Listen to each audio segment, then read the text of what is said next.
Julie Contant, donc chef de projet du parcours addiction à l'Agence régionale de santé de Bourgogne-Franche-Comté. Le mois sans tabac se déploie dans le cadre des plans nationaux de lutte contre le tabagisme qui s'intègrent plus globalement dans les plans cancer. Depuis 2014, on a une succession de plans nationaux de lutte contre le tabagisme et nous en sommes à la 3e génération. Dans ces plans, à chaque fois, nous avons des mesures phares, des actions phares comme le mois sans tabac et des objectifs de prévalence. L'objectif de prévalence est d'atteindre une génération sans fumeurs dès 2032, c'est-à-dire en deçà des 5% de fumeurs quotidiens en France. Pour la première fois en France, on a eu un vrai levier en termes financiers avec le Fonds de lutte contre le tabac dès 2018 et qui s'est transformé en 2019 avec le Fonds de lutte contre les addictions.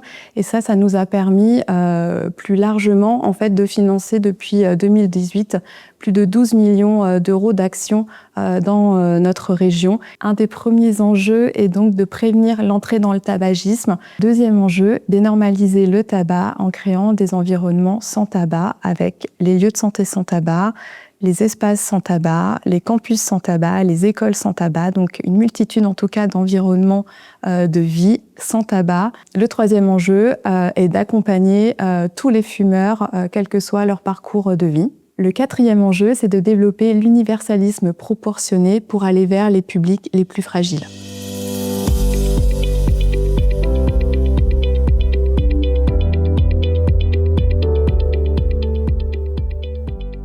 Je m'appelle Anne-Sophie Meyer, je suis chargée de projet à la mission locale Bourgogne-Nivernaise. Je suis référente santé dans ma structure et nous accompagnons les jeunes de 16 à 25 ans. Nous mettons en place des actions de prévention auprès des jeunes avec la mission locale, notamment avec un projet qui s'appelle Check ta santé et que nous menons depuis 2020 avec nos partenaires Association Addiction France et Tabagir, durant lequel nous abordons le sujet du tabac. Lors des ateliers, il y a une réelle prise de conscience des effets du tabac. On peut noter une augmentation des prises de rendez-vous pour les consultations jeunes consommateurs avec l'association Addiction France.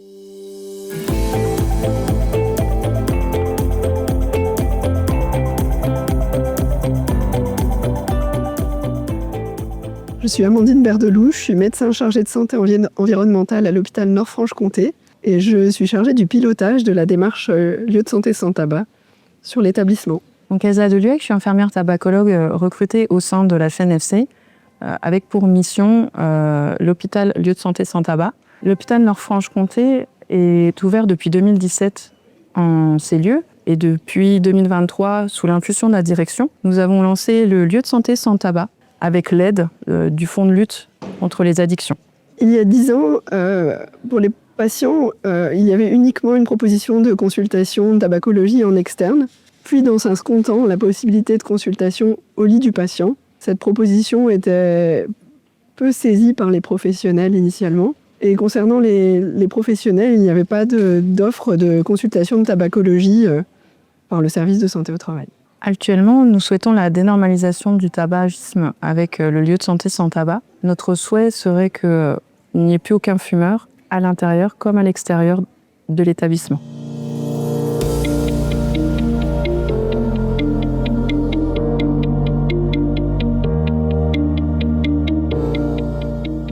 Je suis Sophie Biraud, je suis infirmière référente de la tabacologie et je suis aussi coordinatrice de la stratégie lieu de santé sans tabac à la clinique Carionec, qui est une clinique psychiatrique adulte et de santé mentale. Le premier levier pour accompagner les patients chez nous, c'est le RPIB, c'est le repérage précoce et les interventions brèves qui sont pour moi une approche simple et rapide à mettre en place dès l'admission du patient, tout en respectant par contre son rythme, et ça c'est important parce que le patient il vient pas pour un sevrage tabagique initialement. Dès lors que j'ai rencontré le patient, qu'on a fait cette intervention brève, on peut amorcer la psychoéducation qui va permettre au patient de mieux comprendre sa dépendance et de faire le lien aussi avec sa pathologie psychiatrique, de mieux comprendre comment il va être accompagné. Et puis surtout, ce qui est important, c'est de pouvoir dédramatiser les stratégies d'aide à l'arrêt pour que le patient prenne conscience qu'il est en capacité de le faire. Je fais aussi beaucoup le lien avec ce qu'on propose sur la clinique, l'estime de soi, qui va permettre de renforcer cette notion de confiance en soi, et puis le sport, qui est un réel levier à la motivation du patient. C'est facile à mesurer pour lui en termes de bénéfices sur sa santé, et à ce moment-là, la cigarette n'a plus sa place dans ce mieux-être auquel il commence à accéder.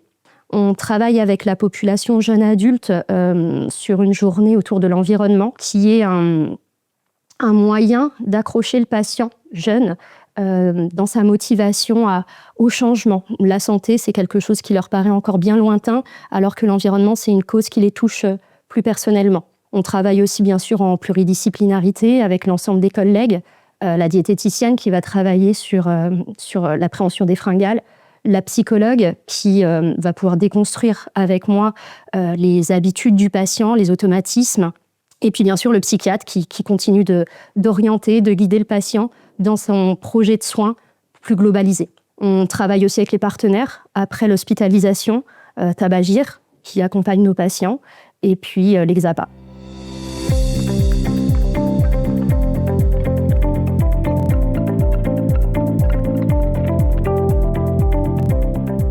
Je suis Maria Dumont, je suis infirmière au centre EPID d'Étang-sur-Arroux en Saône-et-Loire et je travaille au quotidien avec un public jeune de 17 à 25 ans.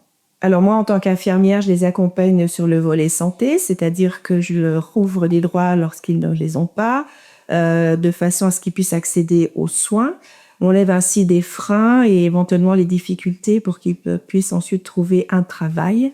Je fais de la prévention santé, bien évidemment. Il y a donc ce phénomène de consommation et la consommation tabac fait partie des sujets que j'aborde. Je me suis inspirée du dispositif Moi sans tabac et du jeu Tire-ta-clope qui a été créé par l'association CRIPS. J'ai choisi de faire ce défi sur 10 jours en 2 temps. Donc le premier temps, c'est par rapport au jeu Tire-ta-clope.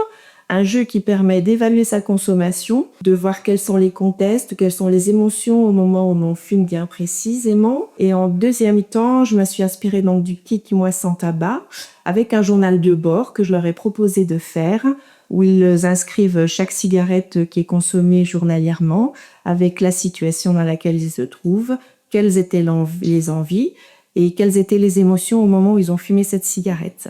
Alors, au niveau de ce défi du Moi sans tabac, il y a les fumeurs, mais il y a aussi les non-fumeurs. Donc, ça peut être un atout, surtout sur la vie en collectivité. Les non-fumeurs peuvent être un soutien, un accompagnement, une motivation pour ceux qui essayent de réduire ou d'arrêter leur consommation. Et ça peut aussi être un frein, parce qu'évidemment, il y a toujours ceux qui continueront à fumer, ça c'est leur choix, et qui peut-être vont solliciter ou tenter ceux qui essayent de régresser. Alors, étant donné que le défi 2024 avait bien fonctionné auprès des jeunes, je vais réitérer la formule, mais avec des petites variantes. J'aimerais notamment associer les agents, les cadres, qui sont fumeurs, de façon à instaurer une dynamique collective au sein du centre. Et puis, sur ces temps de pause, pourquoi pas proposer des petits quarts d'heure de marche, de respiration contrôlée, éventuellement de relaxation debout.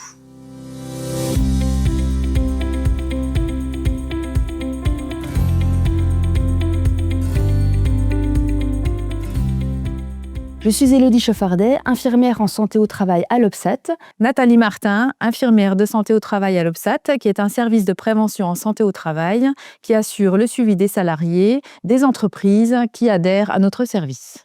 Nous sommes acteurs dans la mise en place du Moi sans tabac depuis son démarrage en 2015. Au départ, par l'intermédiaire du docteur Orsay, médecin du travail, qui a une formation en addictologie et un engagement antérieur dans cette lutte.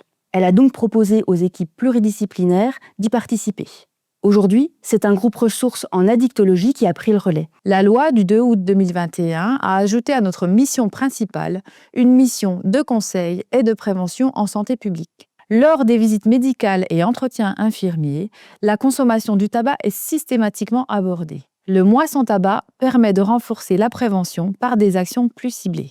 C'est une prévention qui se fait au quotidien lors de nos visites individuelles avec les salariés, mais également en collectif, dans les entreprises, en milieu scolaire auprès des apprentis et également lors de salons dédiés à la prévention. Nous menons également des actions en interne auprès de nos collègues OPSAT afin de maintenir et encourager leur engagement dans cette action.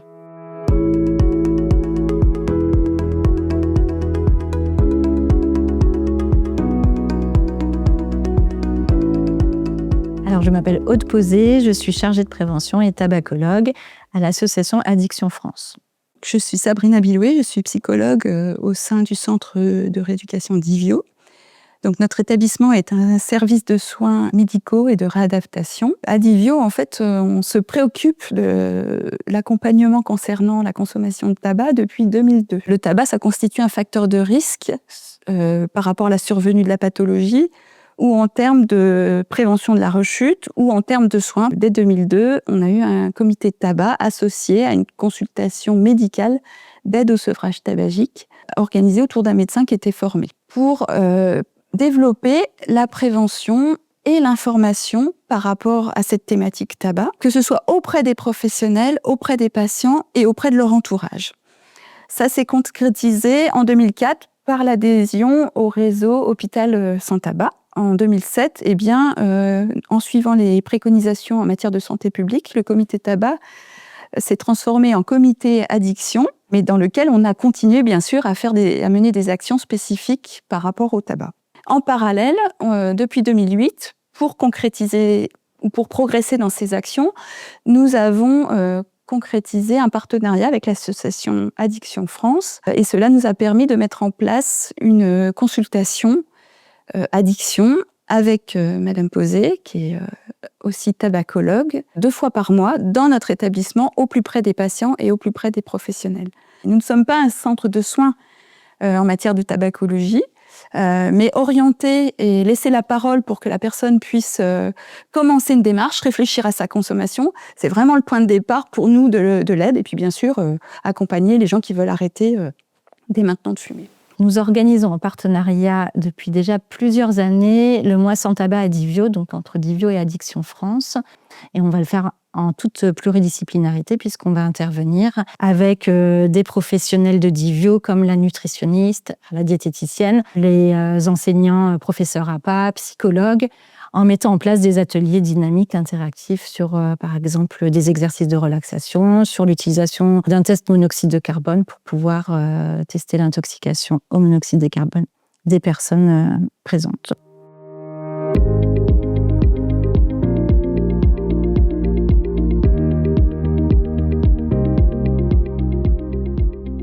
Je m'appelle Françoise Amelot, je suis directrice de Tabagir. Tabagir, c'est une association loi 1901 qui a pour mission de mettre en place des actions de prévention auprès des jeunes et d'accompagner les fumeurs bourguignons-franc-comtois vers l'arrêt du tabac. Tabagir, c'est un réseau unique en France. Notre objectif est de former un ensemble de professionnels de santé de façon à accompagner l'ensemble des bourguignons franc-comtois souhaitant arrêter de fumer et qui n'y arrivent pas seuls. La prise de poids est toujours un frein pour les fumeurs. Ils ont peur d'arrêter le tabac et de prendre des kilos. Alors effectivement, c'est des choses qui peuvent arriver, mais ce n'est pas une généralité. Et c'est pour ça qu'on a permis à nos patients de bénéficier de 4 consultations prises en charge directement par Tabagir. On organise des actions sur le terrain.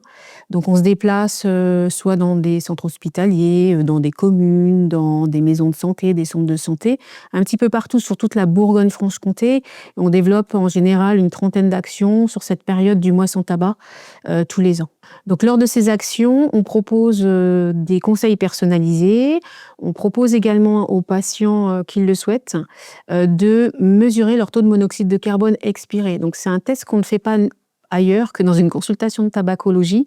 Et donc c'est aussi sympa de pouvoir jauger, mesurer son niveau d'intoxication quand on est fumeur. Je suis le docteur Duroche, je suis tabacologue depuis 3 décennies et je suis en particulier le coordonnateur du réseau Tabagir. Alors le tabac apporte quelque chose de très négatif puisque les gens consomment cette drogue pour éviter le déplaisir du manque de la drogue, c'est-à-dire la création d'un craving quand on manque de tabac. Et puis la caractéristique essentielle, c'est qu'en 3 mois de consommation régulière, eh bien cette drogue, elle va être présente à vie pour le phénomène de dépendance et aller rechercher les gens qui ont arrêté de fumer en disant « continue ».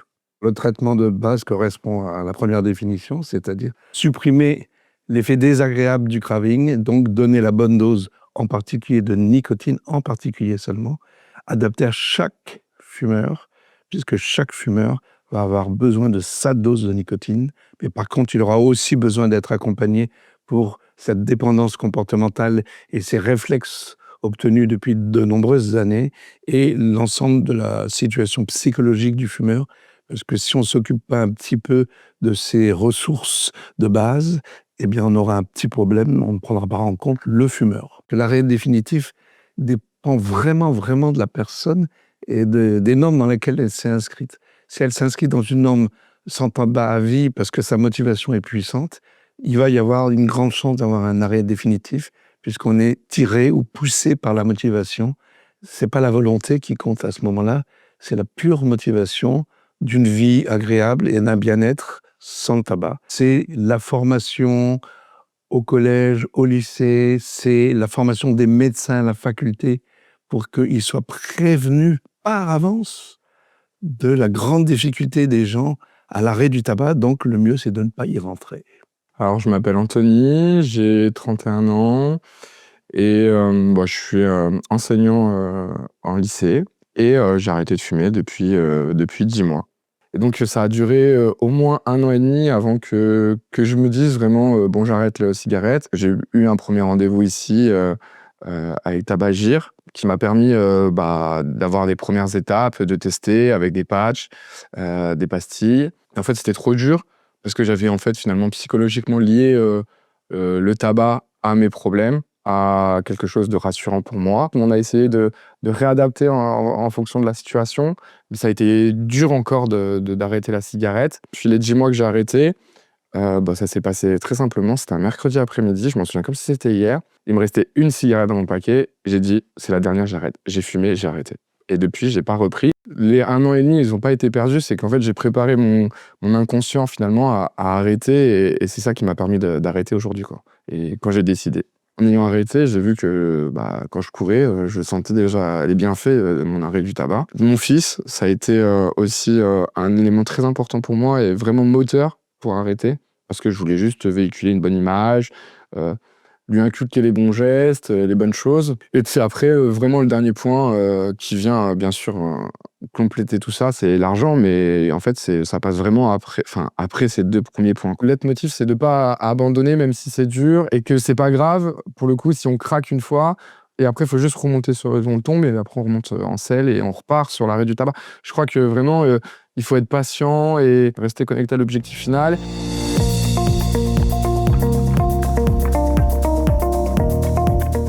D'avoir un paysage de vie sans tabac pour tous. Ce serait mon idéal, avec bien évidemment une pression moins importante, en tout cas un lobby des cigarettiers qui n'aurait plus cette force et cet impact sur nos gouvernements. Dans 10 ans, j'imagine que la prévention du tabagisme sera un peu plus technologique, par exemple en utilisant la réalité virtuelle pour montrer les effets du tabac. Le prix du paquet de cigarettes sera inabordable et il sera interdit de fumer dans la majorité des espaces publics. Si on est peut-être sur une situation exemplaire, celle des Australiens et des Néo-Zélandais, c'est de penser qu'une plage est réservée à faire du surf et qu'il n'est plus utile d'interdire du fumer puisque ça ne vient plus à l'idée de personne de démarrer le tabac alors que l'activité physique est devenue un naturel. Donc on voit bien que la substitution de l'activité physique pour remplacer le tabac paraît complètement essentielle. Il faudra adapter la prévention aux publics les plus fragiles en les intégrant davantage aux actions. Maintenir bien évidemment les programmes de prévention basés sur les CPS. J'imagine une prévention du tabagisme beaucoup plus intégrée dans le quotidien des Français avec notamment les bilans prévention qui seront largement répandus et qui feront partie du paysage dans quelques années. Je pense que la prévention devra garder cette force qu'elle a actuellement de travailler en partenariat, en pluridisciplinarité, et vraiment pouvoir travailler, comme on le fait déjà à Addiction France, depuis le plus jeune âge, sur tout ce qu'on appelle les compétences psychosociales. Donc, travailler l'esprit critique, travailler l'estime de soi, la confiance en soi, travailler l'accompagnement des émotions. On peut aussi imaginer que la jeune génération ne fumera plus, y compris les nouveaux professionnels de santé. Il faudra être vigilant au sein des jeunes, surtout au niveau du vapotage, car actuellement, ces populations sont très touchées. Mais je me suis aperçue que les jeunes étaient quand même assez sensibles à tout ce qui se passe au niveau de la planète. Donc j'ai envie de dire, si tu le fais pas pour toi, fais-le à la limite pour la planète. Donc peut-être une prévention qui soit plus orientée sur les enjeux environnementaux. On sait aussi que nos jeunes sont beaucoup sur les réseaux, qu'ils aiment bien s'identifier à des pairs. Alors pourquoi pas faire appel à ce qu'on appelle maintenant les influenceurs, mais des influenceurs positifs qui pourraient prendre partie à ces campagnes de prévention, de manière à faire passer des messages auxquels les jeunes pourraient être sensibilisés et puis pouvoir s'identifier, se motiver. On ne dit pas suffisamment à nos patients que le tabagisme les rend mal psychiquement et que ça va accroître parfois aussi leurs difficultés psychiques, psychiatriques, sociales. Donc dans 10 ans, ce que j'aimerais, c'est que la prévention du tabagisme soit entièrement intégrée et systématisée dans la prise en charge psychiatrique de nos patients. On pourrait donc imaginer que la prévention évolue face à ces nouveaux modes de consommation de nicotine et étendre la sensibilisation et l'information au jeune public.